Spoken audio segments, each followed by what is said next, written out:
Piémont, connu pour être le village de Pinocchio depuis 1989. Les habitants se sont pris d'une passion. Ils peignent le personnage de ce célèbre conte. Voyez ce reportage de Chantal Fazy avec Frédéric Tissot. À Vernante, la star du village, c'est lui, Pinocchio. Sur les murs, dans les commerces, sur la place de l'église, le petit pantin s'affiche partout.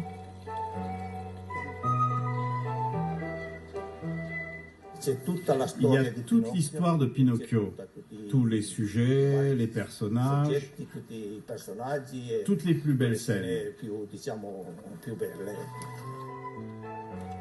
Bruno Carletto est l'ancien facteur de Vernante. Avec son ami Méo, il y a presque 30 ans, il a eu l'idée d'égayer le village en y réalisant des dizaines de fresques. Il y en a partout, devant, derrière, sur tous les murs, partout où on peut en mettre. Au début, les habitants étaient sceptiques. Mais pourquoi vous faites ça? Ce n'est long, après ils vont dire qu'à Vernante, tout le monde est menteur. Puis la télé est venue, on n'aurait jamais pensé avoir un succès pareil. Autodidacte, Bruno Carletto s'est appuyé pour réaliser ses tableaux sur les dessins du premier illustrateur de Pinocchio, Attilio Mussino.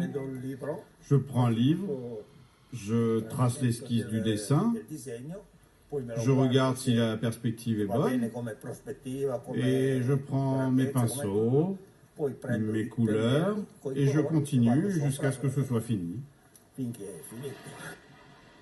Installé à Vernante les 10 dernières années de sa vie avec son épouse, Attilio Mussino a laissé toute sa collection au village, y compris le premier livre animé de Pinocchio.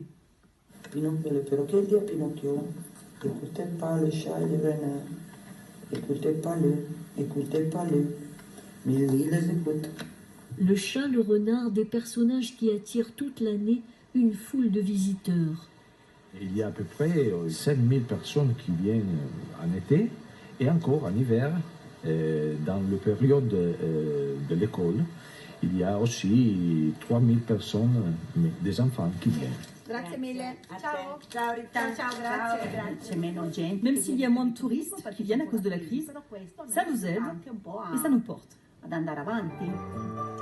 Aujourd'hui, à la retraite, Bruno Carletto continue de restaurer ses anciennes fresques et d'installer dans son jardin de nouveaux personnages de la fable.